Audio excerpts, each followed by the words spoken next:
Welcome बच्चों, मैं are के सिंह ऑनलाइन क्लासेस में आप सभी का स्वागत करता हूं। आज हम लोग उपस्थित हैं वर्कशीट्स नंबर 62 जो 6 और 6 से 8 क्लास के लिए संबंधित है। बच्चों, आप वर्कशीट मिलते ही आपने देख लिया होगा कि आज की वर्कशीट हमारे भारत के बारे में है और भारत की विविधता के वर्णन के बारे में है। इसमें आप देखेंगे कि इस पे मैप आधारित भी है, इसीलिए ये वर्कशीट आपके लिए और रोचक होने वाली है, जिसमें आप चीज़ों को मैप के माध्यम से जानेंगे।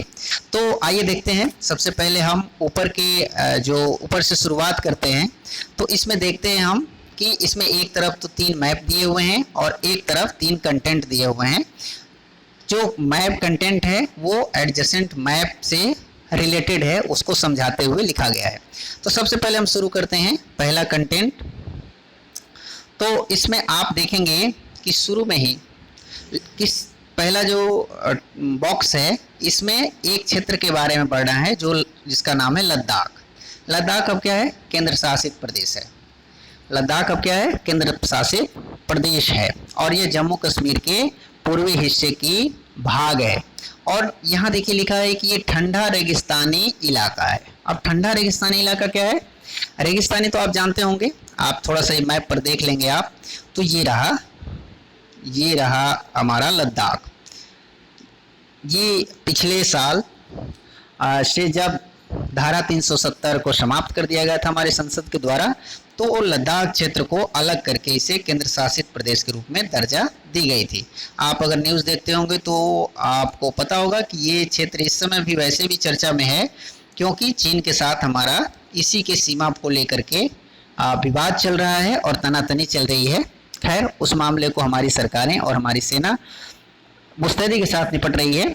तो हम जानते हैं कि ये लद्दाख इलाका हमारे लिए क्यों महत्वपूर्ण है। सबसे पहले जो अभी बताया गया था, अभी हमने पढ़ा है कि ये ठंडा रेगिस्तानी इलाका है। ठंडा रेगिस्तानी इलाका क्या होता है? मैं थोड़ी संक्षेप में आपको बता दूं कि भारत में हम लोग पढ़े हैं, आप लोगों को मैं बताया भी गया है कि एक रेगिस्तान है थार मरुस्थल, जो राजस्थान में स्थित है। तो वो मरुस्थल क्यों है? क्योंकि वहाँ की भूमि में बालू की मात्रा ज़्यादा है, बलुई मिट्टी है, बालू ही बालू, रेत ही रेत है, और वहाँ पर वनस्पति काफ़ी कम है क्योंकि वर्षा कम होती है। तो वो एक रेगिस्तान है। उसी तरह से लद्दाख भी रेगिस्तानी इलाका है, लेकिन ये ठंडा रेगिस्तानी इलाका, इसको समझने की जरूरत है कि ठंडा रेगिस्तानी इलाका क्या होता है। जब किसी इलाके में ठंडक के चलते, एक्सट्रीम ठंडक के चलते वनस्पति नहीं होती हैं या बहुत नॉमिनल होती हैं, तो उसे हम ठंडा रेगिस्तानी इलाका कहते हैं।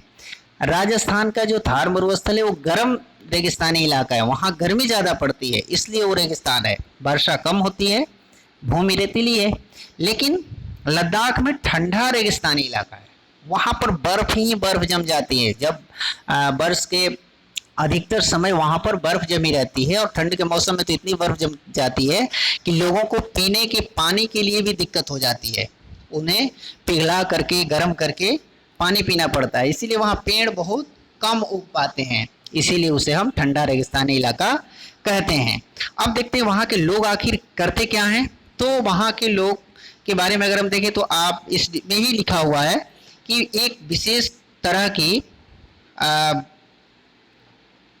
पश्मीना ऊन वहाँ के लोग निकालने का पेशा है उनका, और मेन व्यवसाय है। वो कैसे है कि वहाँ के लोग एक विशेष किस्म का भेड़ पालते हैं। भेड़ बकरी जानते ही होंगे, उसी से पश्मीना ऊन निकलता है।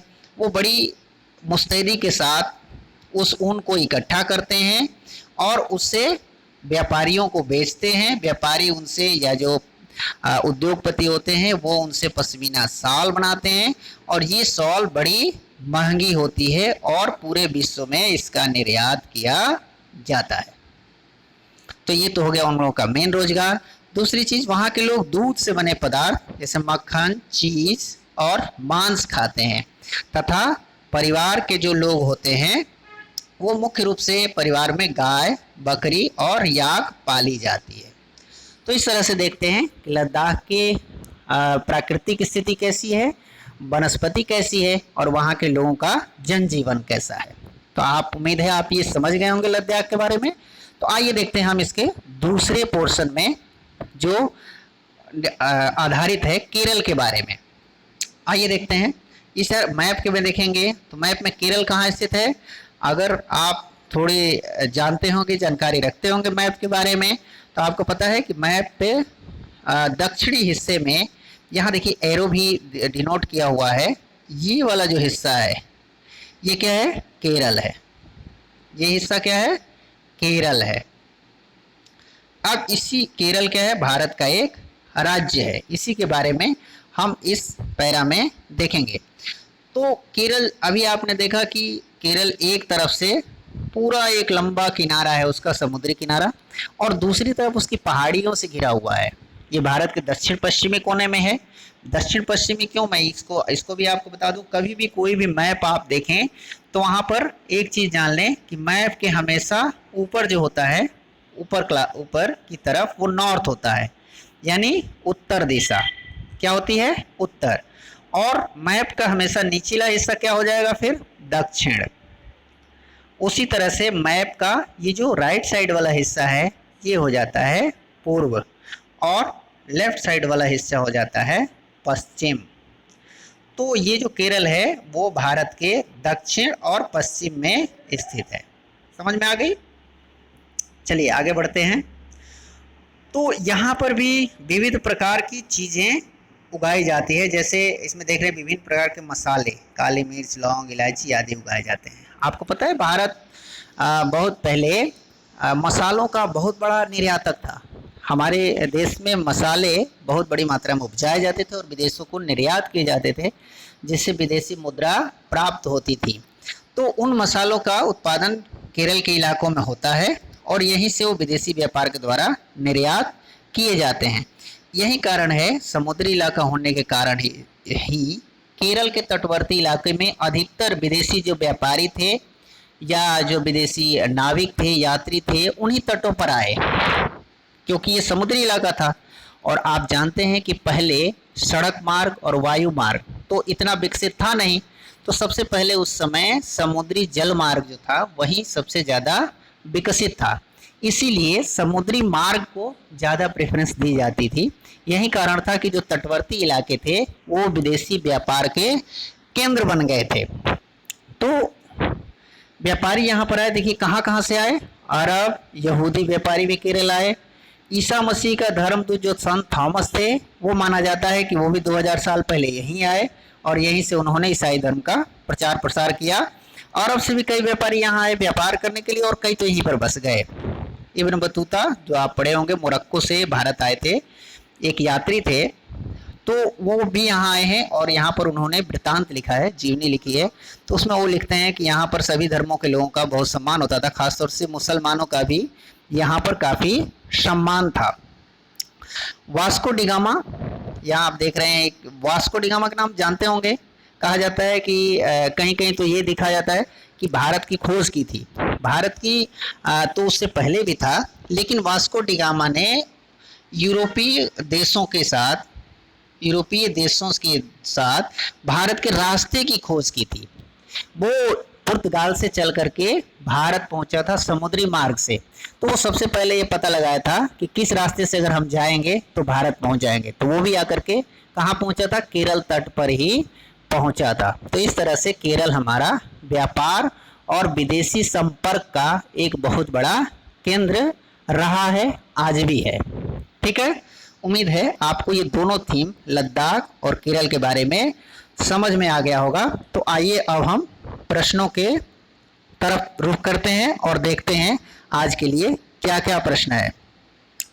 चलिए आप देखेंगे प्रश्न वाले भाग में यहाँ प्रश्न लिखे हुए हैं और इसके साथ एक मैप अटैच है। तो आप इसी मैप पर इन चीज़ों को दर्शा सकते हैं।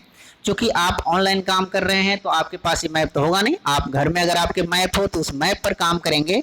अगर मैप नहीं है तो आप अपने कॉपी पर मैप बना लेंगे, ड्रॉ कर लेंगे।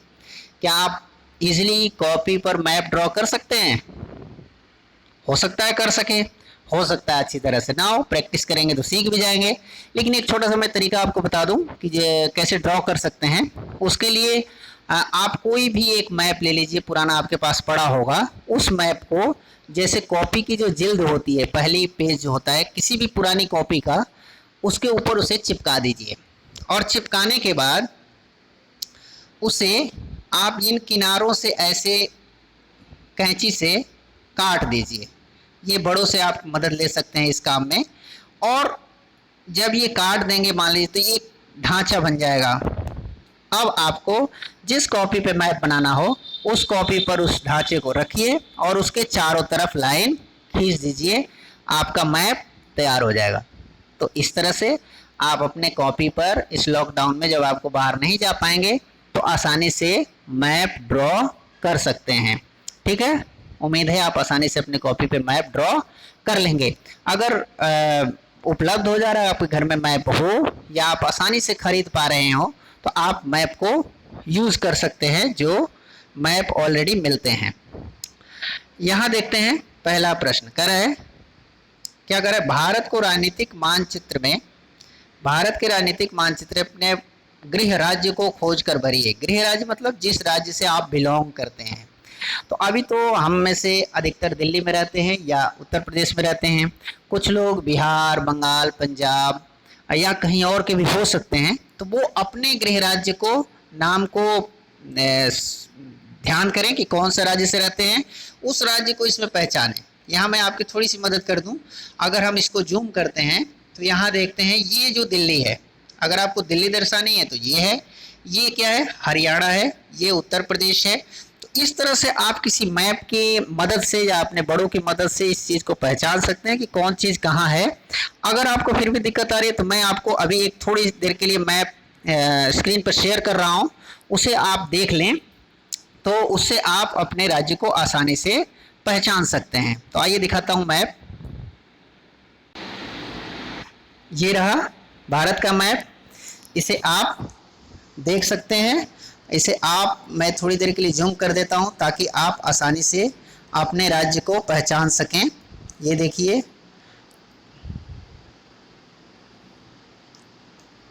ठीक है, इसको मैं उसके साथ आपके इस वीडियो के साथ शेयर भी कर दूंगा तो उसे आप देख सकते हैं। ठीक है, आइए चलते हैं फिर से हम क्वेश्चन आंसर सेक्शन पे।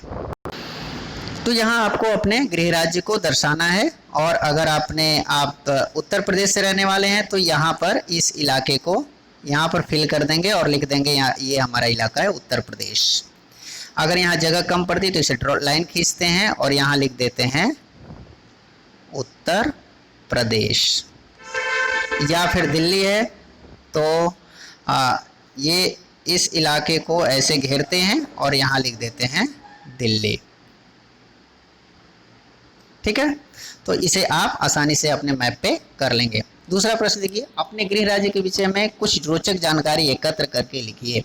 अपने राज्य के बारे में जानकारी एकत्र करके, ये खुद एकत्र करनी है आपको। जिस राज्य में रहते हैं तो उसके चारों तरफ जो जो राज्य की सीमा मिलती है उसका नाम लिख सकते हैं। उस राज्य के मुख्यमंत्री कौन है, प्रधानमंत्री सॉरी राज्यपाल कौन है, इसके बारे में लिख सकते हैं। साथ ही साथ आप वहाँ के लोगों के बारे में अगर कुछ जानते हैं कि वहाँ के लोगों का मुख्य भोजन क्या है, पहनावा पोशाक कैसा है, इस चीज़ के बारे में भी अगर आपको जानकारी इकट्ठा है कर सकते हैं या खुद जानते हैं तो उसके बारे में भी लिख सकते हैं। 3-4 चीज़ों के बारे में लिखनी है, उसकी भौगोलिक स्थिति, उससे कौन कौन सी सीमाएं मिलती है, वहाँ के लोगों का रहन सहन क्या है, वहाँ के लोगों का मेन रोजगार क्या है, क्या क्या काम करते हैं, और चौथी चीज़ लिख सकते हैं वहाँ के लोगों की खान पान कैसा है। ठीक है, तो अब चलते हैं हम तीसरे प्रश्न की ओर। देखते हैं तीसरा प्रश्न है, भारत विविधता में एकता वाला देश है, वर्णन कीजिए। देखिए ये प्रश्न बड़ा रोचक है और इसे आप बहुत मन लगा करके लिखिएगा कि विविधता में एकता है, यानी भारत में, भारत एक भारत है लेकिन यहाँ पर कितनी विविधता है। तो इसमें आप बहुत सारे टॉपिक डालकर लिख सकते हैं। पहला लिख सकते हैं कि जलवायु की विविधता, मतलब हमारे देश में कहीं पर गर्मी ज़्यादा पड़ती है, कहीं पर ठंड ज़्यादा पड़ती है, कुछ इलाके ऐसे हैं जहाँ पर सम जलवायु होती है। ठीक है, दूसरा लिख सकते हैं रहन सहन में विविधता, रहन सहन में कैसी विविधता है, लोग किस तरह से जीवन यापन करते हैं।